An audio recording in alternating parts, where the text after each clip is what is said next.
Okay, so let me adjust this just a little bit. There we go, that's a little bit better. So I got moved to this new place by my daughter. She got tired of me. I'm working from home. She got tired of me making all kinds of noise behind her, immediately behind her room.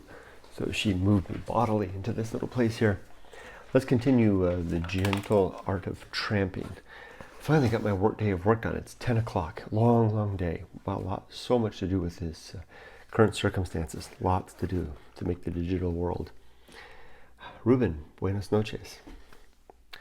We're continuing. This is, I read the foreword yesterday, which was interesting. The foreword to The Gentle Art of Tramping by Stephen Graham was interesting because I didn't think that the person that wrote the foreword, it wasn't, very compelling writing by my own personal standard. Hey, I left my tea in the other room. Oh well, it wasn't very compelling writing, but they interjected the writing from Stephen Graham, and I really liked it. This book is from like the 20s. Something about the way people used to write really gets me. Here we go. The Gentle Art of Tramping, first chapter. We set out. It is a gentle art. Know how to tramp, and you know how to live. Manners maketh man, and tramping maketh manners. Know how to meet your fellow wanderer, how to be passive to the beauty of nature, and how to be active to its wildness and its rigor. Tramping brings one to reality. So tramping, hiking, adventuring, things like that. Tramping brings one to reality. I would agree. If you would have a portrait of man, you must not depict him in high hat and carrying in one hand a small shiny bag, nor would one draw him in gnarled corduroys and with red handkerchief about his neck, nor with lined brow on a high bench watching a hand that is pushing a pen, nor with pick and shovel on the road.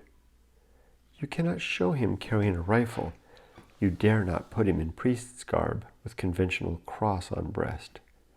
You will not point to king or bishop with crown or mitre, but most fittingly you will show a man with staff in hand and burden on his shoulders, striving onward from darkness to light upon an upward road. Holy crap! Shading his eyes with his hand as he seeks his way. You will show a figure something like that posthumous picture of Tolstoy called Tolstoy Pilgriming Towards Eternity. Holy crap, this is really good. Wow, I can really relate to that sentiment there. So when you put on your old clothes and take to the road, you make at least a right gesture. You get into your right place in the world in the right way. Even if your tramping expedition is a mere jest, a jaunt, a spree, you are apt to feel the benefits of getting into a right relation towards God, nature, and your fellow man. You get into an air that is refreshing and free. You liberate yourself from the tacit assumptions of your everyday life. What a relief to escape from being voter, taxpayer, authority on old brass, brother of man who is an authority on old brass, author of a bestseller, uncle of an author of a bestseller. What a relief to cease being for a while a grade 3 clerk. I kind of screwed this bit up. Let's try that again. What a relief to escape from being voter, taxpayer, authority on old brass, brother of a man who is authority on old brass, author of a bestseller, uncle of an author of a bestseller. What a relief to cease being for a while a grade 3 clerk or a grade 2 clerk who has reached his limit, to cease to be identified by one's salary or by one's golf handicap. It is undoubtedly a delicious moment when Miles the gardener, seeing you coming along in tramping rig, omits to touch his hat as you pass. Of course, it is part of the gentle art not to be offended. It is no small part of the gentle art of tramping to learn to accept the simple and humble role and not to crave respect, honor, obeisance, It is a mistake to take to the wilderness. It is a mistake to take to the wilderness clad in new +4s, sport jacket, West End tie, jeweled tie pin, in gaiters, or carrying a silver-topped cane. One should not carry visiting cards, but try and forget the three-storied house, remembering Diogenes and his tub. I'm struggling a little bit with the language. The writing style is kind of a little bit like the 19th century Romance writers or the Transcendentalists. Long sentences, interspersed with paragraphs interspersed with sentences and semicolons and the like. It goes on and on. That kind of reading and speaking, especially when you're reading out loud, takes a little bit. But I like that idea of giving up the label in favor of the man or woman that you really are. Thoreau would have. I wonder if Mr. Stephen Graham had read Thoreau and Emerson. I think they would agree. I suppose one should draw a distinction between professional tramping and just tramping, especially as this whole book is to be called The Gentle Art of Tramping. I am not writing of the American hobo, nor of the British casual, nor of railroaders or beachcombers or other enemies of society. Enemies of society. Won't works in quotation marks, so the people who don't work. Won't works and parasites of the charitable. Interesting. I am not writing of the American hobo, nor of the British casual, nor of the railroaders and beachcombers or other enemies of society. Won't works and parasites of the charitable. So he's not talking about all those people. I like the way he's harkened back. I forgot to mention that he harkened back to remembering Diogenes in his tub. It's funny because I was just talking earlier today with Justin in the Path of Wildness room about Diogenes. We were talking about Diogenes in that moment when Diogenes is in his tub and Alexander the Great comes to visit, and Alexander says, "Diogenes, I hear you're your greatest philosopher. What can I do for you?" And Diogenes looks at him and says, Can you stand aside during the light? And here he is, he's hearkening to Diogenes. What did he say about Diogenes? He says, one should not carry visiting cards, but try and forget the three-storied house, remembering Diogenes and his tub. Yes, Diogenes who lived in a tub. Captain Canada says, just wanted to say thank you for the many years of interesting and enlightening content, from your pet Suzumi Bachi to the abandoned structures to going alone. It's all been a blast. Thank you, Captain Canada. I really do appreciate that. That's such a nice message. It means a lot to me. We try this one. Start this paragraph again. I like the way it rolls off. Sometimes it takes a couple of times to get it to roll. It's worth it. It's like learning a karate move. You practice it a couple of times. It's kind of tricky, and then you get the kata down, and it just comes out real smooth. Here we go. Let's try. I am not writing of the American hobo, nor of the British casual, nor of railroaders and beachcombers and or other parasites of society, won't-works and parasites of the charitable.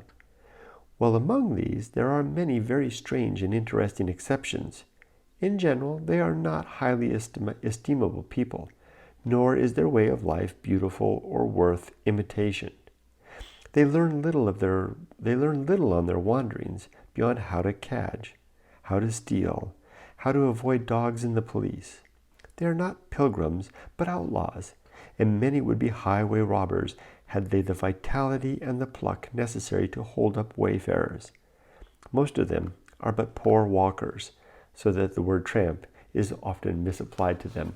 So I was talking also to Justin today about in the Path of Wildness room. Oh, just made it in time for my bedtime story. Hi, Camry 5 Safe. I'm glad you made it. We're doing the first chapter of The Gentle Art of Tramping. Something else that we were talking about in the Path of Wildness room today was, have any of you read John Steinbeck's two books, Sweet Thursday and not Cannery Row. Sweet Thursday, or is it Cannery Row? I think it's Cannery Row and Sweet Thursday. And there's characters in there. Ricketts, the biologist, he's got some associates down there, the hobos, Mac and the boys. And they... Oh, you haven't read it. Yeah, definitely read it in that order. Read Cannery Row first, and then read Sweet Tuesday. They're short books. They're like just little tiny things, and they're really, really good. But there's these hobos that live and you can actually go there to Monterey, and there's Cannery Row in Monterey, and they've got a statue of John Steinbeck there. You can go there, but goodness knows I've got time for some good books right now. Haha, yeah, I know, all this time at home. Good, I like short books. Yeah, they're very good. But there's these characters. I think there's 5 men. There's Mac, and they're boys, and they're bums, and they live there by the canneries. But they're not the type of bums that he was just referring to. They're because I was talking to Justin about it earlier, and they're the type that, I mean, if Justin and I were talking, if I could be a hobo, I would try to capitalize on all that free time, just as you guys were saying right now, all this free time, right? Make good use of the time. And Mac and the boys were just that sort with their kind of their hobo philosophy that they would lay out in kind of contrast to the learned theorems of Ed Ricketts, who was the biologist and the kind of the centerpiece of the whole story there. So he's saying here that the traditional sense of the hobo, the railroad men, the beachcombers, the bums on the street, that kind of cadge and try to find a way through life, that they're really not taking advantage of it. Maybe they're traveling and wandering, but they're not really learning much in the process. Wouldn't that be a shame to ride the rails? But wow, it must be a desperately difficult life. I guess it depends on how you got there, right? The tramp is a friend of society. He is a seeker. He pays his way if he can. One includes in the category tramp all true bohemians, pilgrims, explorers afoot, walking tourists, and the like. I like that, explorers afoot. Tramping is a way of approach to nature, to your fellow man, to a nation, to a foreign nation, to beauty, to life itself. And in it is an art, because you do not get into the spirit of it directly. You leave your back door and make for the distant hill. You leave your back door and make for the distant hill. There is much to learn. There are illusions to be overcome. There are prejudice and habits to be shaken off. What a deep and plentiful book this is. Just every paragraph, just rich with, it's like a friggin' pound cake. Isn't that what they call in the Christmas time, those pound cakes that there's more matter to them than delete me. You pick them up and they're like 14 pounds. This is a pound cake of a book. First of all, there is the physical side. You need to study equipment, care of health, how to sleep out of doors, what to eat, how to cook on the campfire. These things you teach yourself. For the rest, nature becomes your teacher. And from her, you will learn what is beautiful, who you are, what is your special quest in life, and whither you should go. Interesting. You relax in the presence of the great healer and teacher.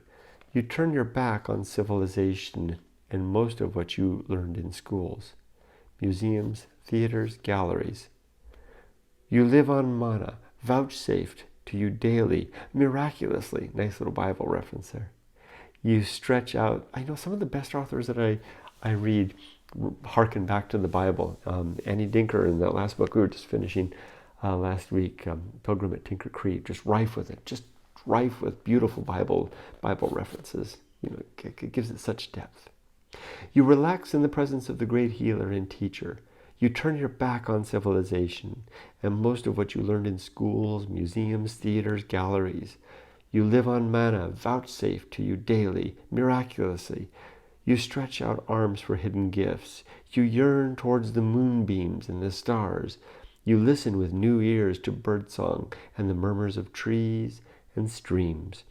If ever you were proud or quarrelsome or restless, the inflammation goes down, fanned by the coolness of humility and simplicity.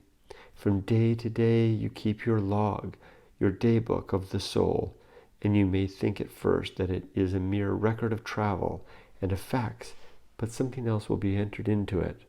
Poetry, the new poetry of your life, and it will be evident to a seeing eye, that you are gradually becoming an artist in life. You are learning the gentle art of tramping, and it is giving you an artist's joy in creation. That's it for the first chapter. What an absolutely splendid perspective. I mean, I'm just, didn't I have a little bookmark here? I'm just kind of bowled over by the beauty of this writing. Oh, I'll just dog ear it.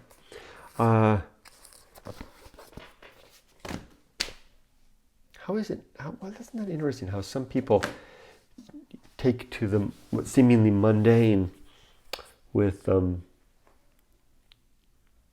of like through the lens of a poet. Pardon me. I mean, I like this book. This is going to be a good one. And with that, I'll sign off. Hope you all have a nice evening. Let me just check and see if I missed any comments. Good. All right. Y'all have a nice evening. Be safe, but not too safe. And if you're free and want to join us in the Path of Wildness room, I do this daily, Monday through Thursday, from 5:30 p.m. Pacific time to 6 o'clock. Just go to goingalone.org, linger on the homepage for a second. A little pop-up will pop up, and it'll show you instructions about how a hyperlink to come join us. Justin and Ron and I have been talking lately about the challenges that we face down every day and how we deal with those. It's been fun. Ron didn't come in today, but Jeremy had a real good chat. So you're welcome to join us as well. Take care, everybody. Be safe, but not too safe. I will check that out. Thanks. Can you link it here? Yes, Captain Canada. I will put the link as soon as this thing renders. So give it 10 minutes, okay? And I'll put the link up. It'll be in the description. You just click on the link and it takes you right there. If I'm in the room, it'll take you right in. If I'm not there, it'll have you to linger outside. So I don't usually pop in there until 5:30 Pacific time. All right, cheers, Captain Canada. Take care. Hope to see you there.